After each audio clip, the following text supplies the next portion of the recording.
Good morning student. मैं Suman Sandhu, Gurugram degree college Shri Vijaynagar Gurugram teacher training college Shri Vijaynagar online class में आपका स्वागत करती हूँ। तो मैं आपको जो सब्जेक्ट करवा रही हूँ, आपका हिंदी टीचिंग करवा रही हूँ। इसमें तो हिंदी में जो आपका चल रहा है टॉपिक, वो चल रहा है वर्तनी। वर्तनी में मैंने आपको करवाया था उसका अर्थ, महत्व करवाए थे, अशुद्धियाँ करवाई थी कि किस कारण जो हमारी वर्तनी अशुद्ध होती है। अशुद्धियों के बाद मैंने आपको करवाया था उसके कारण और उसके उपाय।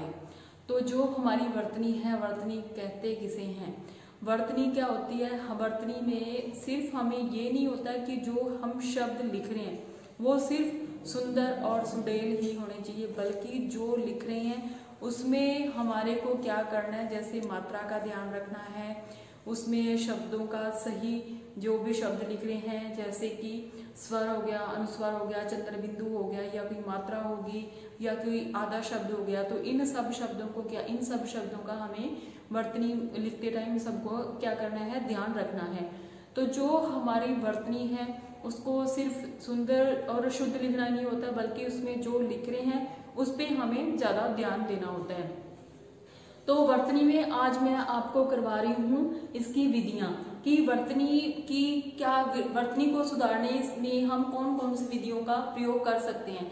तो आज जो आपकी है वो है वर्तनी की शिक्षण विधियां। तो जो आपका टॉपिक है वो है वर्तनी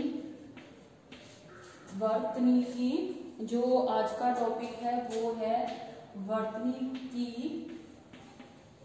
शिक्षण विधियां।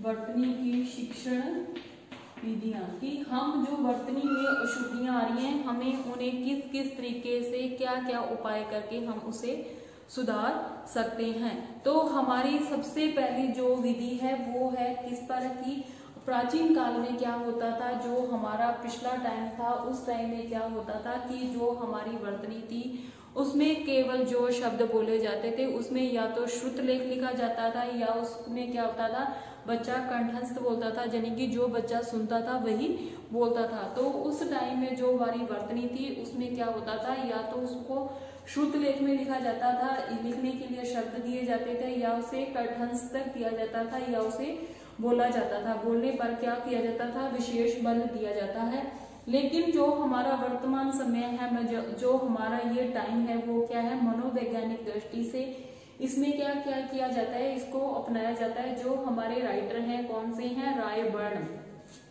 कौन से राइटर हैं, रायबर्न के अनुसार। कौन से, रायबर्न। जो हमारे राइटर हुए हैं रायबर्न के अनुसार, उनका मानना है कि अगर हमारे को वर्तनी में सुधार करना है तो इसमें शब्दों की वर्तनी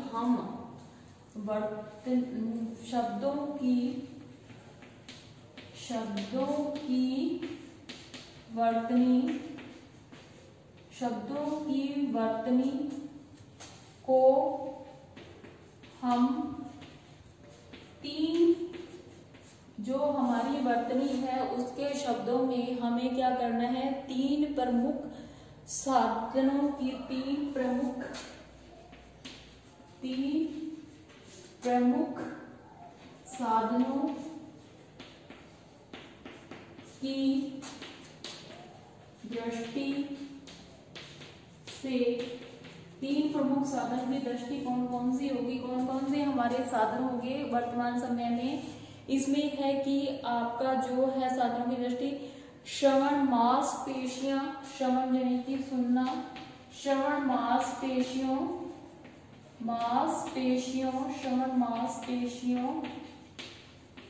कि जो हमारे सुनने की ताकत है, अगर हम सही सुनेंगे तभी क्या करेंगे, सही लिख पाएंगे। श्रवण मांसपेशियों की क्रियाओं द्वारा, श्रवण मांसपेशियों की क्रियाओं द्वारा सीख सकते हैं कि हमारी जो श्रवण मांसपेशियों की क्रियाओं द्वारा अगर हम तभी सही लिखेंगे, अगर हम इनको सही तरीके से किसी चीज को सुनते हैं तो सीख सकते हैं। इस प्रकार वर्तनी सीखने प्रकार शब्दों की इस प्रकार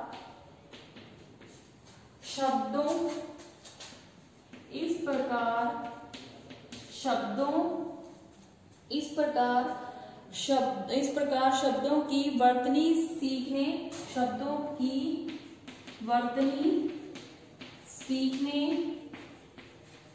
इस प्रकार शब्दों की वर्तनी सीखने उत्तम विधि वह होगी। वर्तनी सीखने में सबसे उत्तम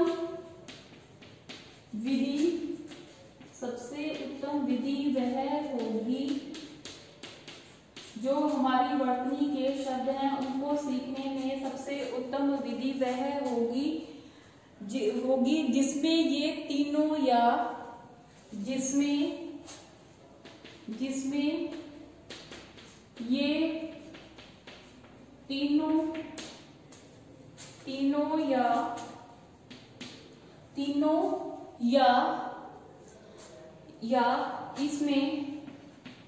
से कम से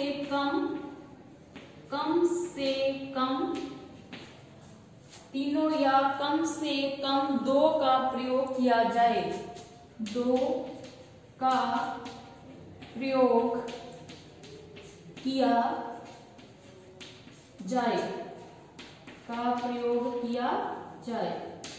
तीनों मांसपेशियां कौन कौन सी आपकी होगी, जैसे कि सुनना हो गया, बोलना हो गया, ठीक है, और लिखना हो गया।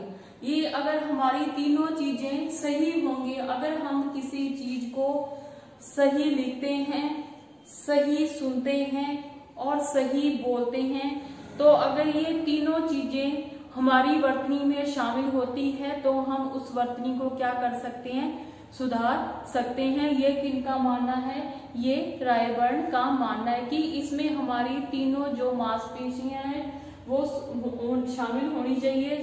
तीनों में से कम दो तो होनी चाहिए, जैसे कि हमें सही लिखना है, सही बोलना है और सही सुनना है। अगर हम इन तीनों चीजों को शामिल करते हैं तो हम अपनी वर्तनी में क्या कर सकते हैं, सुधार ला सकते हैं। ये किनका मानना है, ये रायबर्न का मानना है। तो ये हमारी शिक्षण वीडियो में रायबर्न के अनुसार ये हमारे राइटर हैं, उन्होंने परिभाषा दी है। तो इसमें आपका सबसे पहला पॉइंट है वो है अभ्यास विधि।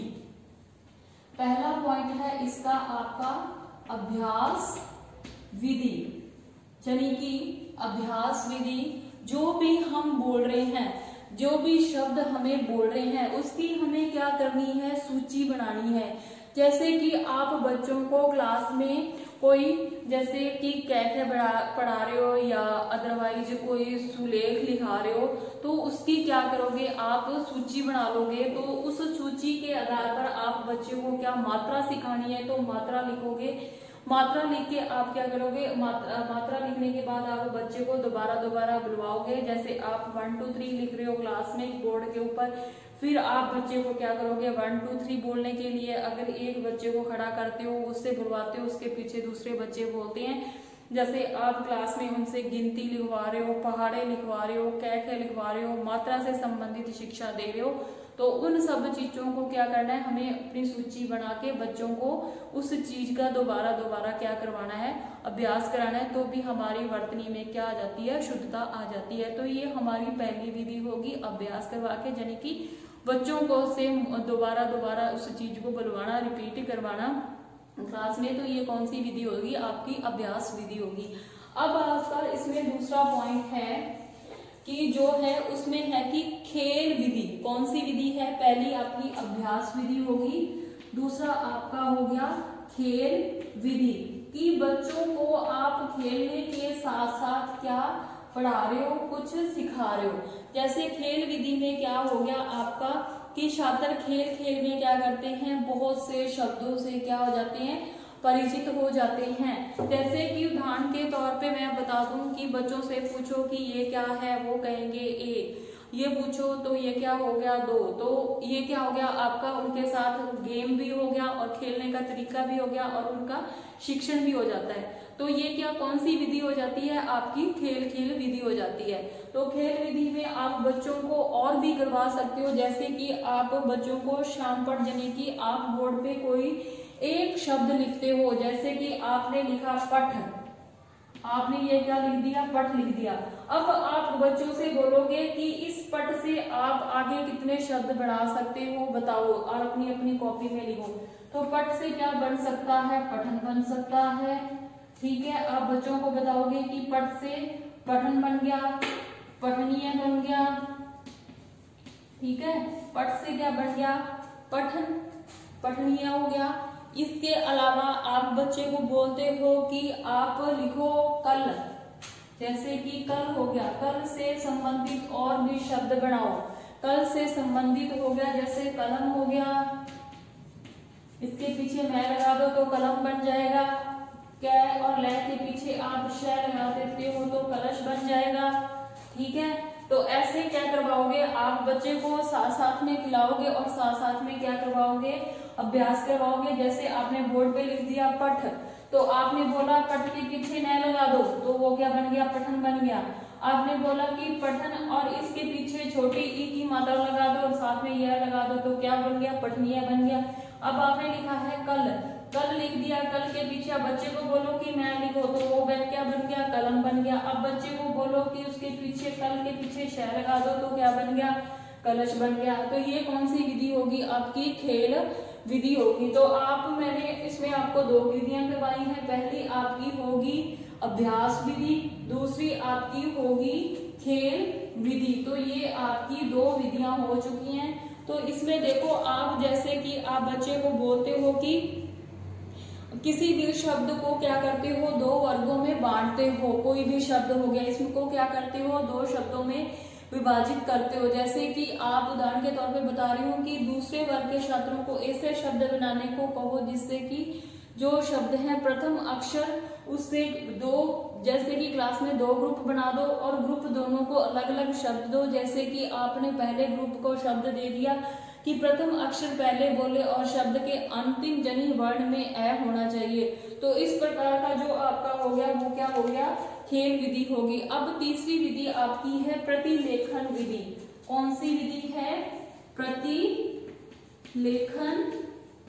प्रतिलेखन विधि।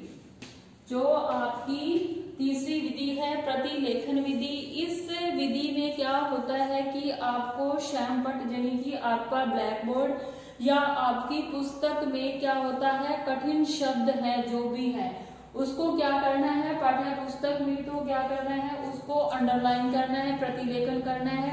और श्यामपट्ट पर उस शब्दों की क्या करवानी है, पहले आप अपनी पुस्तक में क्या करोगे, कठिन शब्दों पे अंडरलाइन करवाओगे, फिर उन शब्दों को क्या करोगे, बच्चों से बोर्ड पर लिखवाओगे। कि पाठ्य पुस्तकों में लिखना या नकल करने के लिए इस प्रकार के अभ्यास से क्या हो जाता है, बच्चे के मस्तिष्क यानी कि दिमाग में वो चीज बैठ जाती है। जैसे कि आपने बच्चे को बोला है कि आपकी पुस्तक में पठनीय लिखा है तो ढूंढो, तो बच्चे क्या करेंगे, उस चीज को ढूंढेंगे। जब हम किसी चीज को ढूंढते हैं तो वो चीज क्या होती है, हमारे दिमाग में फिट हो जाती है।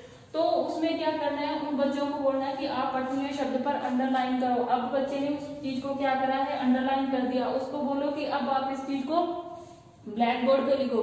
जब वो बच्चा उस चीज का दो बार करता है, दोहराता है, तो वो क्या जाते हैं, उसके दिमाग में बैठ जाती है। तो ये कौन सी विधि होगी, आपकी प्रतिलेखन विधि होगी। अब चौथी विधि है वो आपकी है श्रुतलेख विधि। कौन सी विधि है, वो है श्रुतलेख विधि। ये कौन सी विधि है, आपकी श्रुतलेख विधि। श्रुतलेख विधि वह विधि होती है जिसमें क्या होता है, श्रुतलेख में शब्दों को क्या करते हैं, बोले हुए शब्द हैं जो बोलते हैं, पदों को शीघ्र समझने के लिए प्रशिक्षित, यानी कि जो आपके समझने के लिए छात्रों को क्या करते हैं, प्रशिक्षित करते हैं, तथा इसके द्वारा शिक्षक भी छात्रों को बोधगम्यता यानी कि सीखने से संबंधित बोधगम्यता, सीखने योग्य जो भी शब्द हैं के प्रति अनुमान लगा लेते हैं कि बच्चा किस शब्द को जल्दी सीखेगा। तो उसमें क्या होता है कि प्रति अनुमान लगा लेते हैं। और इसमें सामान्यतः अपने शब्द लिखे हुए को भली भांति उसको क्या बच्चा कर स्मरण कर लेता है। कि कई बार क्या होता है कि हर बच्चे का अपनी अपनी मेंटेलिटी होती है, तो कई बच्चे अपने किसी शब्द को जल्दी कैच करते हैं और कई बच्चे होते हैं उनको वो जल्दी समझ में नहीं आता। तो आपको उसी के आधार पर, उनके स्तर के आधार को ध्यान रखते हुए आप बच्चों को क्या करवाओगे, श्रुत लेख करवाओगे, अनुमान लगाओगे। उसके बाद आपकी आ जाती है 5वीं शब्दकोश विधि। कौन सी विधि है आपकी? शब्दकोश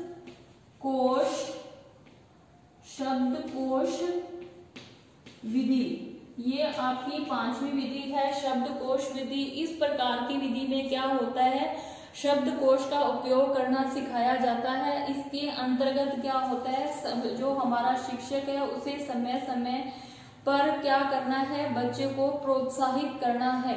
जो हमारा शब्दकोश है उसका उपयोग करना सिखाएं और इसके उपयोग के लिए बच्चे को क्या करें, हमें प्रोत्साहित करना चाहिए, उसे शाबाश देनी चाहिए। इससे छात्रों में स्वाध्याय यानी कि खुद पढ़ने की, स्वाध्याय होता है खुद पढ़ना, स्वाध्याय की क्या जाती है, प्रवृत्ति आ जाती है और प्रवृत्ति जागृत होती है, वर्तनी में शुद्धता आती है। अगर हम बच्चे को क्या करेंगे कि शिक्षक छात्रों को शब्दकोश का उपयोग करना सिखाए और इसके उपयोग के लिए प्रोत्साहित करे, तो इससे क्या होता है, बच्चों छात्रों को स्वाध्याय में क्या उनकी रुचि जागृत हो जाती है। यानी कि जो भी शब्द हैं उनके बारे में बच्चे को बताए, इससे क्या होता है, बच्चे को इंटरेस्ट पैदा हो जाता है उसके बारे में। तो इससे भी क्या होता है, हमारी से वर्तनी में शुद्धता आती है। अब है आपका छठा है वर्तनी के परीक्षण। इसमें है वर्तनी के परीक्षण की विधि। कि वर्तनी में हम जो वर्तनी परीक्षण की विधि, वर्तनी परीक्षण की विधि। तो इस प्रकार की विधि में हमें क्या करना है, पुनः स्मरण करवाना है बच्चे से। कौन कौन सी विधियों को शामिल करना है इसमें? पुनः स्मरण विधि होगी आपकी, रिक्त स्थानों की पूर्ति होगी। रिक्त स्थानों की पूर्ति कैसे होगी, जैसे कि आप बच्चे को लिखवा रहे हो, यानी कि 3 शब्द लिखने हैं, आपको कै लिख दिया और मैं लिख दिया, तो बीच वाला अंडरलाइन कर दिया। तो अब बच्चे को आपने बोला है कि यहाँ पे क्या आएगा, तो यहाँ पे वो बच्चा करता है तो ले, तो वो क्या आ जाता है, कलम। तो ये क्या हो जाती है, रिक्त स्थानों की पूर्ति हो जाती है। तो ये कौन सी होगी आपकी विधि? पहली तो होगी पुनः स्मरण विधि, दूसरा आपका हो गया रिक्त स्थानों की पूर्ति की विधि, और तीसरी आपकी होगी शुद्ध अशुद्ध वर्तनी को काट कर, यानी कि प्रसाद हो गया। प्रसाद को कैसे लिखना है, तो शुद्ध वर्तनी, जैसे प्रसाद लिख दिया आपने, तो बच्चे को कहा है कि इसमें प्रसाद को, तो वो किस चीज को काटेगा, इस चीज को अगर हम काटते तो वो क्या बन जाता है, प्रसाद बन जाता है। तो ये क्या होगी आपकी अशुद्ध वर्तनी होगी। अब इसमें सुधार लाने के लिए, ये तो अशुद्ध हो गया, अब इसको ऐसे करके लिखते हैं, तो ये क्या हो जाता है, हमारा शुद्ध शब्द हो जाता है। जैसे हम बच्चे को बोलते हैं प्रसाद, तो ये प्रसाद में बोल के इसको क्या बोलते हैं, प्रसाद, तो ये हमारी शुद्ध वर्तनी होगी इसमें। तो जो आपकी वर्तनी परीक्षण विधि वो 3 प्रकार की मैंने करवा दी। पहली आपकी है पुनः स्मरण विधि, दूसरी आपकी है रिक्त स्थान की पूर्ति, और चौथा आपका है अशुद्ध वर्तनी। अब इसकी है आपका आगे बहुसंख्यक शब्द, यानी कि बहुत सारे असंख्यक शब्द हो गए। इसमें कौन कौन से शब्द रहते हैं जो हमारे समूह में बनते हैं, जैसे कि मधुर। तो मधुर में क्या है, जैसे कि आपने लिखा है मधुर, तो ये तो आपका हो गया शुद्ध शब्द। अब इसको मधुर कर दे, अशुद्ध शब्द हो गया मधुर, तो ये होगा अशुद्ध शब्द हो गया आपका। तो इसमें क्या होता है, जो भी हमारे निशान उस पे क्या करते हैं, मदन 3 शब्द लगाते हैं, मधुर और मदर, जो बहुसंख्यक शब्द हो गए। एक ही शब्द से हम क्या कर सकते हैं, बहुसंख्यक शब्द बना सकते हैं। जैसे मधुर, ये हो गया, मधुर दूसरा शब्द हो गया, इसको मैधर कर देते हैं, तो ये तीसरा शब्द हो गया। कि एक ही शब्द से हम क्या करते हैं, बहुसंख्यक शब्द बना जाते हैं, तो भी हमारी वर्तनी में क्या हो जाता है, सुधार हो जाता है। तो इसी आधार पर मैंने आज आपको क्या करवाया है, वर्तनी करवाई है। वर्तनी में आपको मैंने करवाया है कि जो हमारी वर्तनी है उसमें मैंने आपको शिक्षण विधियां करवाई हैं। तो इसमें क्या था कि जो हमारी प्राचीन काल में जो हमारी शिक्षण की विधियां थी, पढ़ाने के जो हमारे तरीके थे वो कैसे थे कि उसमें केवल शुद्ध लेख ही या बच्चे को कंठस्थ शिक्षा ही दी जाती थी। उस टाइम में जो हमारी वर्तनी थी उसमें उतना सुधार नहीं लाया जा सकता था। उसमें केवल बच्चा क्या करता था, या तो सुनता था या बोलता था, तो या तो प्रवचन को क्या करता था, ग्रहण करता था, या उनको बोलता था। तो इन दो चीजों का ही प्राचीन काल में अत्यधिक महत्व था।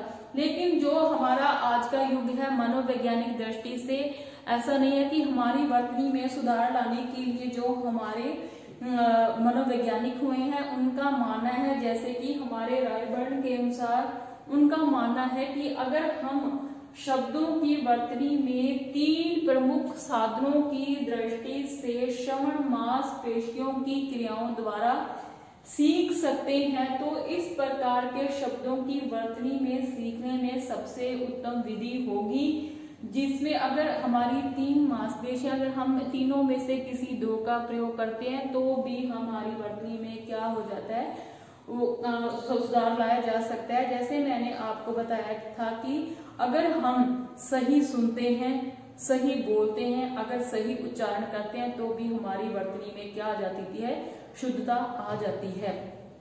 तो इन 3 मांसपेशियों का प्रयोग किया जाता है। तो उसके बाद मैंने आपको करवाई थी विधियां कि हम जो हमारी शिक्षण विधियां हैं, वर्तनी की विधियां हैं, हम उसे कैसे सुधार सकते हैं। तो पहली विधि में मैंने आपको करवाया था कि अभ्यास विधि। अभ्यास विधि में ये होता है कि आप शब्दों की सूची बनाकर क्या करते हो, जैसे कि बोर्ड पे कैथा लिख देते हो, गिनती लिख देते हो, पहाड़े लिख देते हो, या अदरवाइज कुछ शब्द लिख देते हो और बच्चों को बार बार उनको क्या बोलने के लिए कहते हो। तो क्या हो जाती है, अभ्यास विधि से भी हमारी वर्तनी में क्या आ जाती है, शुद्धता आ जाती है। उसके बाद मैंने आपको करवाया था खेल विधि। खेल विधि में क्या होता है कि जैसे आप बच्चों को बोलते हो कि मैंने आपको बोर्ड पे पठ लिख दिया, ठीक है। अब पठ लिखने के बाद मैंने बोला कि आप इसके साथ न जोड़ दो, तो वो क्या हो जाता है, पठन हो जाता है। इसी के बाद मैंने बोला कि अगर नी लगा देते हो या ए लगा देते हो तो वो क्या बन जाता है, पठनीय बन जाता है। इसी के आधार पर मैंने बच्चे को बोला कि कल लिखा मैंने, जैसे कल लिखने के बाद अगर इसमें हम मैं जोड़ देते हैं तो कलम बन जाता है। आगे फिर कल के शय के साथ लिख देते हो तो वो कलश बन जाता है। तो ये हमारी क्या होगी, खेल विधि होगी। उसके बाद मैंने आपको बताया था कि जैसे ये प्रतिलेखन विधि होगी। आपकी जो तीसरी विधि है वो है प्रतिलेखन विधि। प्रतिलेखन विधि में क्या होता है कि अभिप्राय शाम पाठ हो गया, जैसे आपका ब्लैक बोर्ड हो गया, या पुस्तक में कठिन शब्द होते हैं, या तो आप ब्लैक बोर्ड पे कठिन शब्द लिखते हो या उसको बच्चे को बोलते हैं कि अपनी पाठ्य पुस्तिका में जो शब्द लिखे हैं उनकी नकल करके या तो अपनी कॉपी में लिखो या अपने बोर्ड पे लिखो। तो इससे क्या हो जाता है, उसकी वर्तनी में सुधार हो जाता है। उसके बाद मैंने आपको बताया था शुद्ध लेख विधि। शुद्ध लेख विधि में क्या होता है कि शुद्ध लेख बोले हुए शब्द होते हैं। इसमें क्या होता है, पदों को शीघ्र समझने के लिए छात्रों को प्रशिक्षित करना चाहिए। जैसे कि हम शब्द बोल रहे हैं तो बच्चे को बोलो कि आप जल्दी से इस चीज को सुनो और बोलो, प्रशिक्षित। तथा इसके द्वारा शिक्षक छात्रों को बोध गम्यता के प्रति क्या करता है, अनुमान लगा सकता है। बोध गम्यता सीखने योग्य कि कई बार जो बच्चे होते हैं उनका स्तर आईक्यू लेवल अलग अलग तरह का होता है, तो सब बच्चे एक चीज को जल्दी ग्रहण नहीं करते।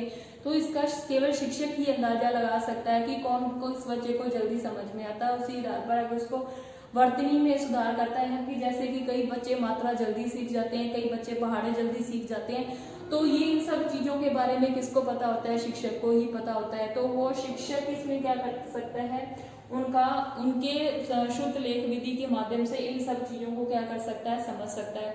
उसके बाद आपकी है शब्दकोश विधि। शब्दकोश विधि में बच्चों को क्या करना है कि इसका उपयोग सिखाएं, कि उपयोग के लिए प्रोत्साहित करें और शब्दकोश में छात्रों को स्वाध्याय की प्रवृत्ति अपनाएं, यानी कि वो खुद रीड करें और इस चीज को लिखें। उसके बाद मैंने इनको करवाया था कौन सी विधि करवाई थी, लास्ट में वर्तनी परीक्षण करवाया था। वर्तनी परीक्षण ये वाली विधि होगी आपकी वर्तनी परीक्षण। वर्तनी परीक्षण में आगे मैंने आपको करवाए थे, जो करवाया था पहले था पुनः स्मरण परीक्षण, दूसरा था रिक्त स्थानों की पूर्ति, जैसे कै लिख दिया बीच में डैश कर दिया और मैं लिख दिया तो क्या आएगा, कलम आ जाएगा, तो ये आपकी रिक्त स्थान वाली विधि होगी। उसके बाद मैंने आपको करवाया था अशुद्धि वर्तनी के लिए, जैसे प्रसाद लिख दिया। इन सब शब्दों को लिखो, बच्चे को बोलो इसको सही तरीके से लिखो, तो वो कौन सी विधि हो जाती है आपकी अशुद्ध वर्तनी हो जाती है, जब हम प्रसाद लिखते हैं या अर्थार्थ लिखते हैं। और उसके बाद आपकी बहुसंख्यक शब्द हो गए, यानी कि एक ही शब्द से बहुत संख्यक शब्द, जैसे कि मधुर हो गया, जैसे वो मैंने आगे लिखा था मधुर हो गया, मधुर, ये इसको मधुर बोलेंगे, इसको मधुर बोलेंगे, इसको मधुर बोलेंगे, कि एक शब्द से असंख्य शब्द बन जाते हैं, बहुत सारे शब्द बन जाते हैं, तो वो क्या हो जाता है, बहुसंख्यक शब्दों का चुनाव हो जाता है। तो जो आज मैंने करवाया था वो करवाए थे वर्तनी की शिक्षण विधियां। वर्तनी की जो आपकी शिक्षण विधियां हैं उसमें मैंने आपको टोटल 6 विधियां करवाई हैं।